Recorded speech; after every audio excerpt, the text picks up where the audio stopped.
जी हाँ, सुन लीजिए एक बार फिर से, याद कर लीजिए, चेन्नई सुपर किंग्स दुनिया के सबसे बड़े और सबसे खूबसूरत क्रिकेट स्टेडियम में गुजरात टाइटंस यानी डिफेंडिंग चैंपियंस की टाइटैनिक चुनौती के पार पाते हुए बने एक बार फिर से चैंपियंस चेन्नई सुपर किंग्स। और MS धोनी उसका बहुत बड़ा कारण, उनके बहुत सारे हीरोज रहे इस सीजन। लेकिन सबसे पहले शुरुआत करते हैं उनके ओपनर से, जिन्होंने नींव सेट की इस जीत की। जब वो चेस करना था 215 रन का लक्ष्य, उसके बाद 171 रनों का लक्ष्य, डेवन कॉनवे और ऋतुराज गायकवाड़ के जरिए वो पार्टनरशिप, वो फाउंडेशन सेट हुई। और डेवन कॉनवे खास तौर से उनकी अच्छी पारी नजर आई। और वहीं से आ गए हमारे stylish shots brought to you by AJIO. Stylish shots brought to you by Agio. इस पारी में जो किया वो तो विशेष है ही, लेकिन पूरा सीजन कितना विशेष रहा आपके हिसाब से डेवन कॉनवे का? आई थिंक सबसे बड़ा अगर देखेंगे योगदान तो डेवन कॉनवे का रहा है। जिस तरह से चेन्नई ने खेला है, खास करके वो चेन्नई की स्लो पिच पे जब आपको बड़े शॉट्स की ज़रूरत पड़ती थी तब डेवन कॉनवे उस तरह का काम करते थे।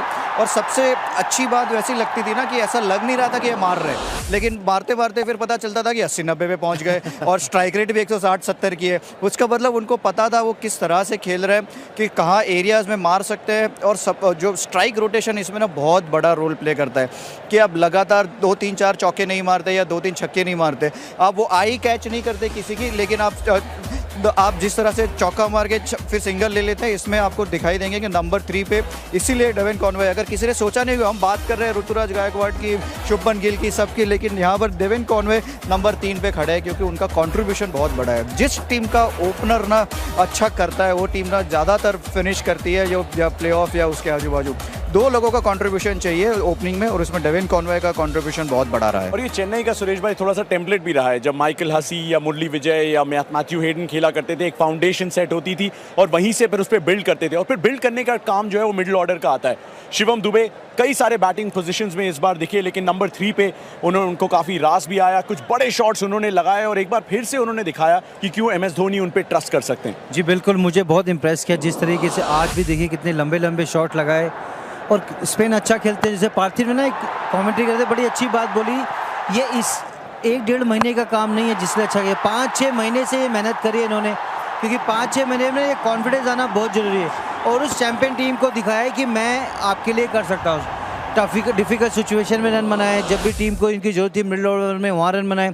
और चेन्नई में ना स्पिन को छक्के मारना बहुत मुश्किल काम है, वो आपको इतनी मेहनत करनी पड़ती है। नेट पे 50 छक्के मारने पड़ते हैं मैच में 5 छक्के मारने के लिए। और उन्होंने बखूबी वो कैम्प में मेहनत करी, बखूबी वो MS धोनी का जो इनको सुझाव आया, आप टेक योर रिस्पॉन्सिबिलिटी, मैं आपसे ये चाहता हूँ, आप मेरे लिए क्या ऑफ़र कर सकते हो, मुझे आप बताओ कितनी मेहनत कर सकते हो। उसके बाद मैं चाहता हूँ अगले साल जब शिवम दुबे आएँ थोड़ी गेंदबाजी भी करे, क्योंकि आने वाले टाइम में वाइट ओवर्स क्रिकेट होगा ना, ये अच्छा गेंदबाजी भी करते, फिटनेस में और काम करें, 4 ओवर डाल के MS धोनी को दें, क्योंकि इनमें वो क्षमता है बेस्ट ऑलराउंडर बनने की एशिया में। से ये सक्सेस उनको बहुत कुछ सिखाएगा, क्योंकि अपनी जब बल्लेबाजी जब कर रहे थे तो तभी उसके बाद उन्होंने ना चेंज किया, पिछले 6-8 महीने मेहनत करी, फिर यहाँ उसको सक्सेस मिला। तो यहाँ इसके बाद फिर और ऊपर जा सकते हैं कि गेंदबाजी में कैसे कंट्रीब्यूट करें, तो और ज़्यादा मेहनत करेंगे और ज़्यादा फिर परफॉर्मेंस करेंगे। तो ऑलराउंडर्स की तो ज़रूरत पड़ती है ना, इंडियन टीम को भी ज़रूरत है। वो ऑलरेडी एक बार उनको ट्राई कर चुके हैं, तो उनको पता है कि इंटरनेशनल लेवल पे किस तरह के स्टैंडर्ड का एक्सपेक्टेशन है। तो अगर मेहनत करेंगे तो बिल्कुल वो एक तरह की ना वो जो चीज़ है, अगर 2 ऑलराउंडर खेल जाए, हार्दिक पांड्या और शिवम दुबे, तो टीम का बैलेंस भी बहुत चेंज हो सकता है। 2021 में ऑरेंज कैप जीती थी ऋतुराज गायकवाड़ ने और उस season Chennai super Kings champion बनी थी। इस सीज़न भले ही उस कदर के रन ना आए हो जिस तरीके से उस सीज़न बनाए थे उन्होंने, लेकिन फिर भी उन्होंने बार बार ये बताया कि सुरेश रैना क्यों कहते हैं कि वो चेन्नई सुपर किंग्स के अगले कप्तान हैं। जी बिल्कुल, आई थिंक उसमें कोई डाउट ही नहीं है कि जिस तरह से ऋतुराज गायकवाड़ ने अपने आप को हैंडल किया है पूरे उसमें, हम बहुत बार ना ऐसा सोचते हैं कि टीम का सबसे अच्छा जो बैटर हो वो टीम का कैप्टन बन जाए, लेकिन उसके साथ साथ आप किस तरह से अपने आप को हैंडल करते हो वो बहुत ज़रूरी है। और मुझे लग रहा है ऋतुराज गायकवाड़ ने वो करके दिखाया है, वो कामनेस करके दिखाई है, जिस तरह से एग्जीक्यूशन था, जिस तरह से मैच्योरिटी से रन्स किए। बहुत बार ऐसा हुआ है कि उनको सेकंड फिडल खेलना होगा, जैसे शुरुआत कर रहे थे जब टूर्नामेंट की तो वो बहुत अच्छी बल्लेबाजी कर रहे थे, लेकिन डेवन कॉनवे अगर अच्छी बल्लेबाजी कर रहे हैं तो वो स्टेप बैक करने में भी उनको हिचकिचाहट नहीं हो रही थी। आई थिंक वो एक साइन होती है कि आप किस तरह से एडजस्ट करते हो, जो सिचुएशन है उसके हिसाब से कैसे अपने आप को ढालते हो। थिंक रन्स बिल्कुल उस साइड है, लेकिन बिल्कुल आई थिंक ये बहुत बड़े मोमेंट है जो हम बात कर रहे हैं ना। आई थिंक ऋतुराज गायकवाड़ ने भी इसमें बहुत बड़ा बड़ा कंट्रीब्यूशन लिया है ऐसे मोमेंट्स के लिए। बिल्कुल, पीछे ना एक बड़ा अच्छा मोमेंट आया जो जडेजा मार के गए ना, माही भाई ने उसको उठाया, कह रहे मेरा नी ठीक है, मैं अगले साल भी खेलूंगा। जडेजा की हमने काफ़ी बातचीत की है, लेकिन एक और कोई ऐसा हीरो जो आपके दिमाग में आता हो चेन्नई सुपर किंग्स के कैंप से, जो बहुत बड़ा कारण रहे कि ये 5वीं बार ट्रॉफी पे फतेह पा पाई है? तुषार देशपांडे, जिस तरीके से उन्होंने गेंदबाजी करी, जिस तरीके से उन्होंने वो फास्ट बॉलिंग का डिपार्टमेंट संभाला दीपक चहर के साथ। दीपक चहर इंजर्ड हुए उस टाइम पे तुषार देशपांडे इकलौते गेंदबाज थे जिस पे माही ने ट्रस्ट किया। उसके बाद जो पार्थिव ने पूछना फेवरेट विकेट कौन सा, क्योंकि रोहित शर्मा को आउट करने के बाद, क्योंकि बेस्ट टेस्ट लेंथ है वो, वहाँ पे हमने बहुत सारे बॉलर को देखा है आउट करते हुए, और जिस तरीके से तुषार देशपांडे ने वो एग्जीक्यूट किया। आज थोड़े महंगे साबित हुए, लेकिन मुझे लगता है अगले साल जब वो दोबारा और आएंगे ना एक बेहतरीन गेंदबाज के रूप में। अच्छा ये देखिए उसके बाद जडेजा की जो वाइफ किस तरह से 2 महीने फैमिली से दूर रहते हैं, फिर आज होम ग्राउंड पे खेल रहे हैं, बच्चे भी आते हैं, तो ये पूरे परिवार की दुआएं होती है, पूरे परिवार की मेहनत होती है।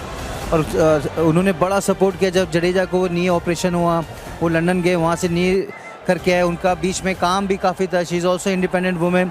बट ऐसे ना wife, family, your mom and dad जब आपको ऐसे टफेस्ट टाइम पे सपोर्ट करते ना, तो फिर तो ट्रॉफी बनती है।